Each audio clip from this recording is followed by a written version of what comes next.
नमस्कार साथियों, मैं हर्ष गोयल आप सभी का इस कक्षा में स्वागत करता हूं। पिछले कक्षा में हमने प्रश्नावली 5.1 के प्रश्न नंबर 3 तक को हल किया था। अब हम इस कक्षा में इसके बाकी के प्रश्नों को हल करेंगे। तो देखिए बच्चों, इसमें क्या होगा ना, पिछले वाले कक्षा में हमने अभिधारणाओं का रिवीजन किया था और इस वाली प्रश्नावली में हमें अभिग्रहितों का इस्तेमाल बहुत ज्यादा होगा। तो हम क्या करते हैं, एक बार सारे की सारे अभिग्रहितों का रिवीजन करते हैं। तो देखिए, आपका पहला अभिग्रहित क्या था? पहला अभिग्रहित आपका यह कहता है कि यदि दो वस्तुएं वो किसी अन्य वस्तु के बराबर हो तो वो आपस में भी बराबर होती हैं। जैसे कि यदि हम कहें कि a बराबर b है व b बराबर c है तो क्या होगा बच्चों? तो आपका a बराबर भी c होगा। यानी कि कहने का मतलब यह है कि यदि दो वस्तुएं आपकी किसी अन्य वस्तु के बराबर होती हैं तो वे आपस में भी कैसी होंगी बच्चों? बराबर होंगी। तो सबको समझ में आया पहला अभिग्रहित क्या था। अब देखिए दूसरा अभिग्रहित क्या था। दूसरा यह था कि यदि बराबर में बराबर जोड़ा जाए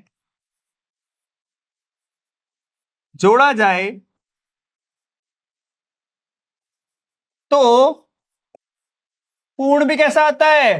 पूर्ण भी बराबर आता है, बराबर आता है।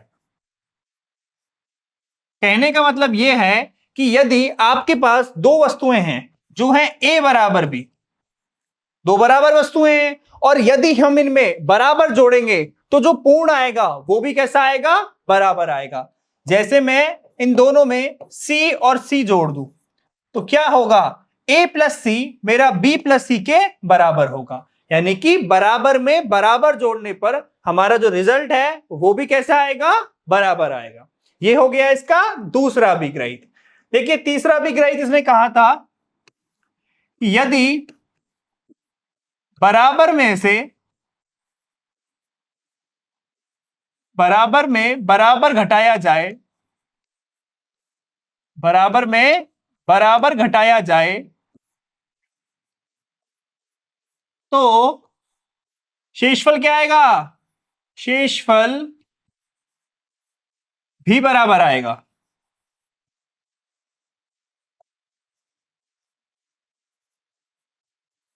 यानी कि हम कह सकते हैं कि हमारे पास a बराबर b है और हमें क्या करना है? बराबर में बराबर घटाना है।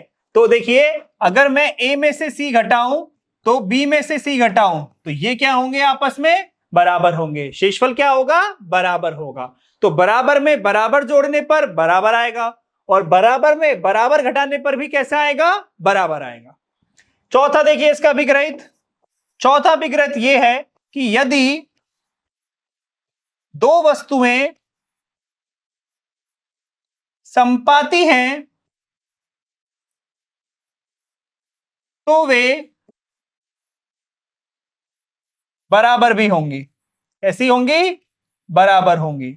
यदि वे दो वस्तुएं संपाती हैं तो वे दो वस्तुएं बराबर भी होंगी। संपाती का मतलब क्या होता है? संपाती का मतलब होता है एक के ऊपर एक। जैसे मैं कहूं कि ये एक बिंदु हो गया, अब इसी के मुझे एक संपाती बिंदु चाहिए तो इसके ऊपर एक और बिंदु। संपाती का समझ में आ गया मतलब।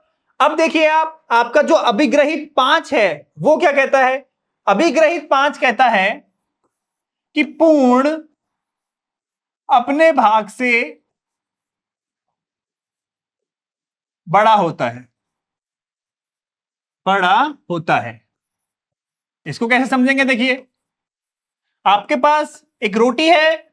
अब अगर मैं इस रोटी में से एक टुकड़ा तोड़ लूं, ये मैंने एक टुकड़ा निकाल लिया रोटी में से, तो क्या होगा कि ये जो रोटी होगी वो अपने जो टुकड़ा है, जो भाग है, उससे तो हमेशा बड़ी होगी ना। तो यही आपका अभिग्रहित 5 है कि जो पूर्ण होता है वो अपने भाग से हमेशा क्या होता है? बड़ा होता है। देखिए इसका छठा अभिग्रहित। छठा अभिग्रहित ये कहता है कि यदि हम दोगुना करें, क्या करें? दो वस्तुओं का यदि हम दुगना करें तो उनका जो आएगा वो भी क्या आएगा? बराबर आएगा। यानी कि हमारे पास दो बराबर वस्तुएं हैं a बराबर b और यदि हम इन दोनों वस्तुओं का दुगना करें, जैसे कि दुगना कर दिया 2a, तो क्या होगा? दुगना भी इनका आपस में बराबर होगा। तो दो बराबर वस्तुओं का दुगना करने पर वो क्या होगा, उनके बराबर होगा। और सातवां अभिग्रहित ये है कि दो बराबर वस्तुओं का आधा करने पर भी वो आपस में कैसी होंगे, बराबर होंगे। यानी कि आपके पास a बराबर b है तो इनका आधा यानी कि 1/2a बराबर 1/2 भी होगा। तो आधा करने पर भी क्या आएगा, बराबर आएगा। तो सबको साथ के साथ अभिग्रहित समझ में आए। अब देखिए इन अभिग्रहितों की सहायता से हम बाकी के प्रश्नों को हल करेंगे। तो देखिए आप प्रश्न नंबर 4, यदि दो बिंदुओं ए और बी के बीच एक बिंदु सी ऐसा स्थित है कि आपको दिया है ए सी बराबर बी सी, तो सिद्ध कीजिए कि ए सी बराबर 1/2 ए बी है। एक आकृति खींचकर इसे स्पष्ट कीजिए। देखिए दो बिंदु हो गए ए और बी, तो देखिए ये हमने एक रेखा खींची, ये हो गया आपका ए, ये हो गया आपका बी। अब इन दो के बीच में एक बिंदु सी ऐसा स्थित है कि ए सी बराबर बी सी। तो यदि एक बिंदु सी ऐसा स्थित है कि ए सी बराबर बी सी होगा, इसका मतलब सी कैसा हो गया, एक मध्य बिंदु हो गया। यानी कि ये हमारा हो गया सी, और हमें दिया हुआ है, क्या दिया है, ए सी बराबर बी सी। तो सी कैसा हो गया, सी मेरा मध्य बिंदु हो गया। अब देखिए कैसे करेंगे इसको। हमें क्या ज्ञात करना है कि AC किसके बराबर होगा, 1/2 AB के बराबर। यानी कि AB का जब मैं 2 से भाग दूंगा यानी कि आधा लूंगा तो कितना आएगा, AC आएगा। तो देखिए इसे हम कैसे कर सकते हैं। हमारे पास है AC बराबर BC, क्या है, AC बराबर BC, और हमें ज्ञात करना है एक AC बराबर 1/2 AB। AC बराबर 1/2 AB हमें ज्ञात करना है। तो देखिए ये आपके पास A है, ये B है और ये एक C है। तो कैसे कर सकते हैं इसे, देखिए जब आपको दिया है AC बराबर BC और हमें यहां पे कितना चाहिए, AC बराबर 1/2 AB, यानी कि मुझे इस BC को कहीं ना कहीं AB/2 लाना पड़ेगा। तो देखिए क्या कर सकते हैं, BC हो गया आपका ये वाला हिस्सा, AC हो गया ये वाला, और AB हो गया ये पूरा। यानी कि देखिए यहां BC ऑलरेडी है, यहां है AC, तो यदि मैं दोनों पक्षों में AC AC जोड़ दूं तो क्या होगा। देखिए हम जानते हैं कि अभिग्रहित 2 ये कहता है कि बराबर में बराबर जोड़ने पर क्या आएगा, बराबर आएगा। तो देखिए अभिग्रहित 2 के अनुसार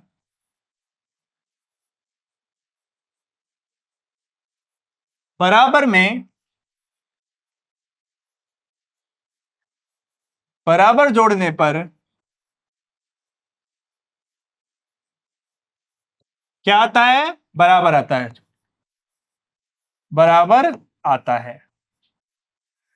तो हम लिख सकते हैं क्या, कि जब हम AC में कितना जोड़ दें, AC जोड़ दें तो क्या हो जाएगा, ये भी क्या हो जाएगा, बराबर हो जाएगा। देखिए दो बराबर थे हमारे पास, AC बराबर BC, तो जब हम इनमें बराबर जोड़ेंगे तो हमने AC AC दोनों भाग में जोड़ दिया, और जब दोनों भागों में हमने AC को जोड़ा तो क्या आएगा, बराबर में बराबर जोड़ने पर बराबर आएगा। यानी कि ये दोनों कैसे हो जाएंगे, बराबर हो जाएंगे। अब देखिए आप AC को जब AC के साथ जोड़ेंगे तो ये हो जाएगा 2AC, और यहां कितना हो जाएगा, देखिए BC प्लस AC, ये है BC और यह है AC। तो इन दोनों को मिला के हम कितना लिख सकते हैं, AB। कितना लिख सकते हैं, AB। अब देखिए आपके पास आ गया 2AC बराबर AB, और आपको प्रूफ करना है AC बराबर 1/2 AB। आप कहोगे सर इसको यहां पे ले जाते हैं तो ये कितना हो जाएगा, 1/2 AB। लेकिन याद रखें हम यहां पे नॉर्मल तरह से नहीं कर रहे हैं, हम यहां पे अभिग्रहितों का इस्तेमाल करके कर रहे हैं। तो कौन सा अभिग्रहित लगाएंगे, देखिए हम जानते हैं कि यदि दो बराबरों का आधा किया जाए तो क्या आता है, बराबर आता है। तो देखिए अभिग्रहित 7 के अनुसार क्या हो जाएगा, अभिग्रहित 7 के अनुसार ये हो जाएगा AC बराबर 1/2 AB। ठीक है, हमने क्या किया है, देखो हमने क्या किया है, 1/2 का दोनों में गुणा किया है। आप चाहो तो इस तरह से भी लिख सकते हैं, देखिए हम लिख देंगे दो ए सी को हमने गुणा कर दिया 1/2 से, और यहां भी हमने 1/2 गुणा ए बी कर दिया। तो ये हमारा आ गया ए सी बराबर 1/2 ए बी। हो गया प्रूफ ये हमारा, ए सी बराबर 1/2 ए बी, और यही हमें क्या करना था, प्रूफ करना था। देखिए दोबारा समझे, आपके पास क्या दिया हुआ है, आपको दिया हुआ है कि दो बिंदु हैं ए और बी, और उनके मध्य में एक सी ऐसा है कि ए सी बराबर बी सी आना चाहिए। तो देखिए ए बी हमने एक रेखा खींच ली और बीच में एक बिंदु आ गया सी। हमें दिया है ए सी बराबर बी सी, सिद्ध करना है ए सी बराबर 1/2 ए बी। तो देखिए ए सी बराबर बी सी दिया हुआ है। अभिग्रही 2 ये कहता है कि जब दो बराबरों में बराबर जोड़ा जाए तो हमारे पास बराबर ही आता है। तो हमने ए सी बराबर बी सी में कौन सा बराबर जोड़ा, ए सी जोड़ा। तो जब दोनों पक्षों में ए सी जोड़ा तो आएगा भी कितना, बराबर आएगा। तो ये आ गया 2ac, और ये देखिए BC प्लस AC ये कितना हो गया, AB हो गया। जैसे ये AB हुआ फिर हमने अभिग्रहित 7 लगाया। बराबरों का जब हम आधा करेंगे तो कितना आएगा, बराबर आएगा। आधे का मतलब 1/2 से गुणा, तो 1/2 से गुणा कर दिया तो AC बराबर 1/2 AB आ गया। ये हो गया हमारा यहाँ पे प्रूफ। अब देखिए आप अगला प्रश्न, प्रश्न नंबर 5 क्या दिया है। प्रश्न 4 में सी रेखाखंड ए बी का एक मध्य बिंदु कहलाता है। तो यानी कि प्रश्न 4 में जो चीजें लिखी गई हैं हमें यहां पे उसका उपयोग करना है। देखिए सी रेखाखंड ए बी का मध्य बिंदु है। तो अगर मध्य बिंदु है तो क्या लिख सकते हैं हम पिछले प्रश्न के हिसाब से कि AC कितना हो जाएगा, 1/2 AB हो जाएगा। किस तरह से दिया है, यहां A है, यहां B है और यहां एक C है। कितना आ गया हमारा, AC बराबर 1/2 AB आ गया। अब देखिए सिद्ध कीजिए कि एक रेखाखंड का एक और केवल एक ही मध्य बिंदु होता है। हमें क्या सिद्ध करना है कि किसी भी रेखाखंड का केवल और केवल एक मध्य बिंदु होता है। तो हम क्या करेंगे, इसको विलोम लेके प्रूफ करेंगे। तो देखिए हमें प्रूफ करना है कि एक मध्य बिंदु होता है। हम एक काम करते हैं, उल्टा मान लेते हैं कि इसके कितने मध्य बिंदु होंगे, 2 मध्य बिंदु होंगे। तो माना रेखाखंड ए बी के 2 मध्य बिंदु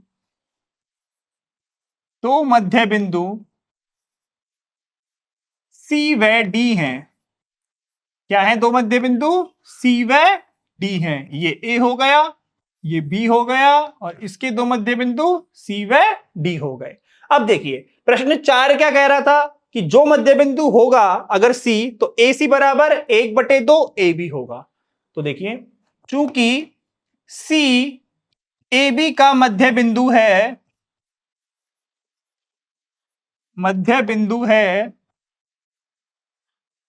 तो क्या हो जाएगा, ए सी बराबर 1/2 ए बी। इसे हमने दे दिया समीकरण 1। और चूंकि डी ए बी का मध्य बिंदु है तो ये कितना हो जाएगा बच्चों, मध्य बिंदु है तो हम लिख देंगे ए सी बराबर, देखिए यहां पे सी था इसलिए एक सी लिखा था, और यहां पे डी है तो कितना लिखूंगा, यहां पे मैं लिखूंगा बी डी। देखिए देखो ए सी मध्य बिंदु हो गया, ठीक है, और डी मध्य बिंदु है तो ए बी को तोड़ेंगे तो बी डी लिख सकते हैं। अर्थात हम लिख देंगे कि जो हमारा बी डी है वो किसके बराबर होगा, 1/2 ए बी के बराबर होगा। सबको समझ में आ गया, ए सी किसके बराबर हो गया, बी डी के बराबर। ये हो गया हमारा समीकरण नंबर 2। अब देखिए यदि हम समीकरण 1 में से समीकरण 2 को घटाएं तो समीकरण 1 माइनस समीकरण 2 तो क्या आएगा, देखिए समीकरण 1 में समीकरण 2 घटाएंगे तो AC में से हम कितना घटाएंगे, BD, AC माइनस BD बराबर 0। अब देखिए बीडी को हमें उधर लेके जाना है, लेकिन हम जानते हैं कि हम यहां पे क्या करेंगे, अभिग्रहितों का उपयोग। तो कौन सा अभिग्रहित लगाए कि यदि बराबर में बराबर जोड़ा जाए तो क्या आता है, हमें बराबर आता है। तो अभिग्रहित दो के अनुसार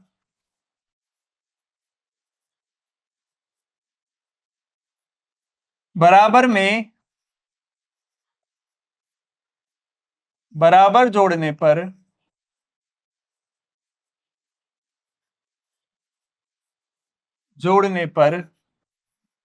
पूर्ण बराबर आता है।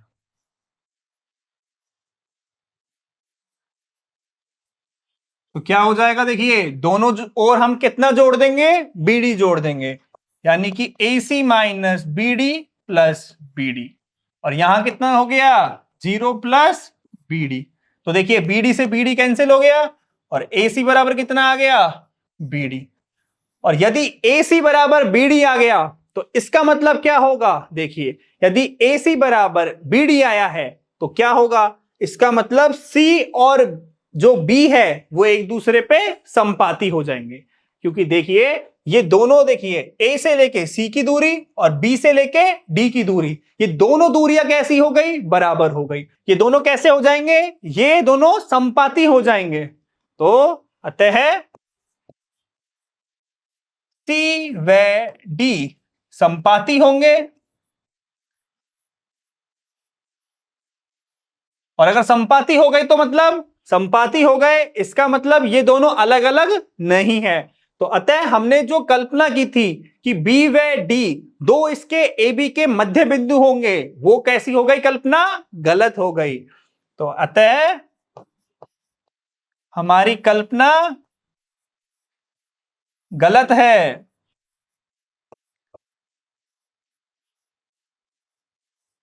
तो अतः हम कह सकते हैं कि रेखाखंड AB का सिर्फ एक मध्य बिंदु होगा और वो कितना होगा, C होगा, क्योंकि C व D कैसे हैं, संपाती हैं। तो अतः रेखाखंड AB का केवल एक मध्य बिंदु होगा,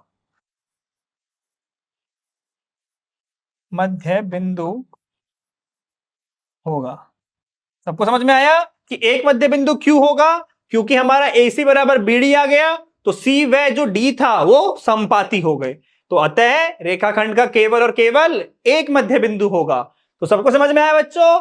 अब देखिए आप अगला प्रश्न छठा, आकृति में यदि AC बराबर BD है तो सिद्ध कीजिए कि AB बराबर CD होंगे। देखिए आकृति आपको दी हुई है इस तरह से और आपको दिया है कि AC बराबर है BD के, यानी कि यहां से लेके यहां तक की जो दूरी है वो इस B से लेके D तक की दूरी के बराबर है। और हमें सिद्ध करना है कि ये वाला दूरी जो AB है वो इस CD दूरी के बराबर है। इसका मतलब क्या होना पड़ेगा, देखिए ये जो AC है वो यहां से लेके यहां तक की दूरी है, समझ में आया। और जो CD है, सॉरी जो BD है वो यहां से यहां तक की दूरी है। अब एक बात बताइए, और जो AB है वो यहां से यहां तक की है और जो CD है वो आपकी यहां से यहां की दूरी है। तो यदि मुझे यह सिद्ध करना है कि AB बराबर CD के होगा, इसका मतलब ये जो एक्स्ट्रा दूरी है वो मुझे क्या करनी पड़ेगी, घटानी पड़ेगी। और यहां भी ये जो एक्स्ट्रा दूरी है वो क्या करनी होगी, घटानी होगी। और एक्स्ट्रा दूरी कितनी है, BC। तो क्या होना, मुझे इन दोनों में से क्या घटाना पड़ेगा, BC घटाना पड़ेगा। और किस तरह घटाते हैं कि दो बराबरों में जब बराबर घटाया जाए तो शेषफल भी बराबर आता है। तो अभिग्रहित 3 के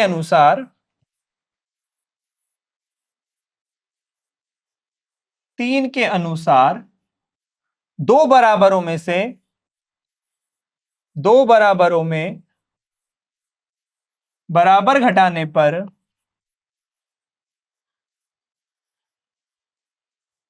बराबर घटाने पर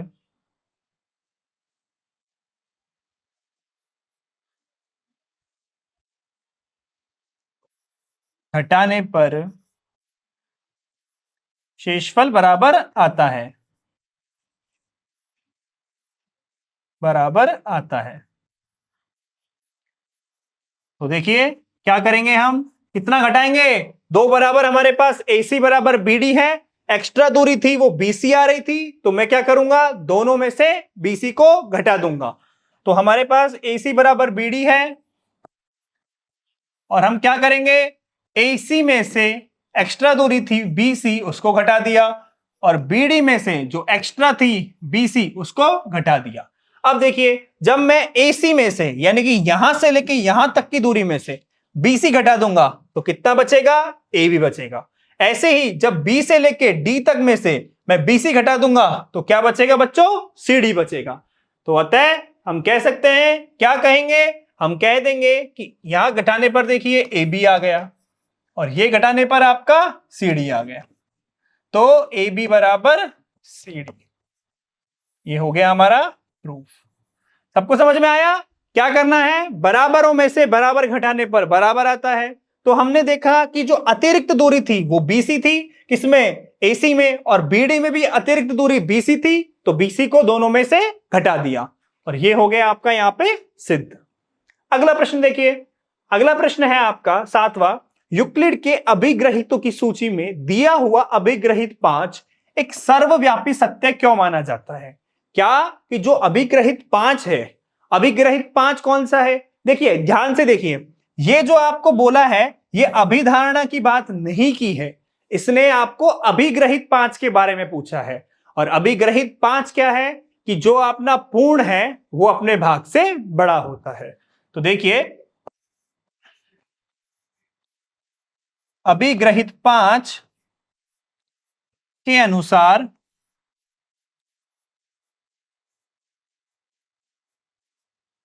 पूर्ण अपने भाग से बड़ा होता है। क्या होता है, पूर्ण अपने भाग से बड़ा होता है। तो देखिए पूर्ण अपने भाग से बड़ा होगा, तो क्या पूछा है कि यह एक सर्वव्यापी सत्य क्यों माना जाता है। तो देखिए यह एक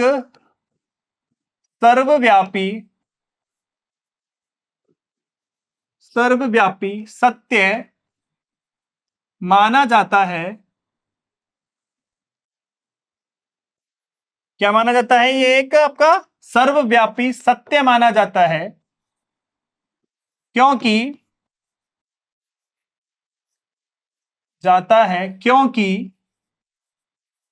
देखिए अब इसको उदाहरण से समझिए। आपका अभिग्रहित 5 क्या है कि पूर्ण अपने भाग से बड़ा होता है। मान के चलिए हमारे पास एक क्या है, पिज्जा है या एक रोटी है। अब इस वाले भाग में क्या हुआ, मैंने एक छोटा सा टुकड़ा निकाल लिया, ये हो गया मेरा इसमें से एक छोटा सा टुकड़ा। अब मैंने क्या किया, मेरे पिज्जा में से एक छोटा सा टुकड़ा निकाल लिया। तो अब आप मुझे बताएं कि मेरा पिज्जा बड़ा होगा कि मेरा छोटा वाला भाग बड़ा होगा। अरे हमेशा देखिए किसी बड़ी सी चीज में से अगर मैं एक छोटा सा चीज निकालूंगा तो ऑब्वियस सी बात है कि मेरी जो बड़ी चीज होगी वही बड़ी होगी।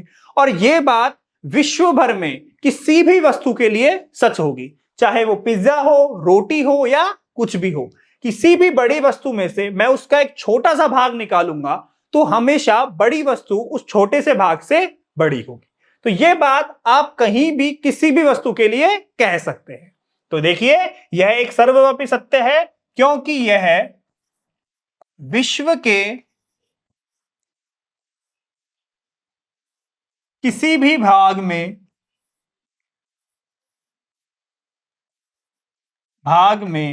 किसी भी वस्तु के लिए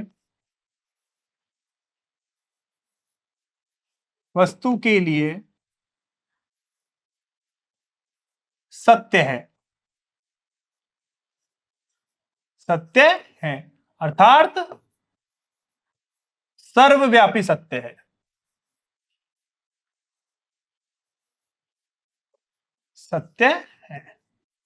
तो देखिए जो पूर्ण होगा वो हमेशा अपने भाग से बड़ा होगा। और यही आपसे पूछा गया है कि अभिग्रहित 5 आप विश्व के लिए सर्वव्यापी सत्य क्यों है, क्योंकि आप किसी भी वस्तु के लिए देखें, हमेशा उसका जो पूर्ण होगा वो अपने छोटे भाग से यानी अपने एक भाग से हमेशा बड़ा होगा। तो सबको समझ में आया यूक्लिड वाला? देखिए यहां पे आपकी जो प्रश्नावली 5.1 है वो होती है समाप्त। ठीक है बच्चों, तो ये वाला अध्याय आज हम करते हैं समाप्त। अगली कक्षा में हम एक नया अध्याय चालू करेंगे। मैं आशा करता हूं आप सभी को मेरी कक्षा अच्छी लगी होगी। मिलते हैं अगली कक्षा में, तब तक के लिए पढ़ते रहिए। बाय।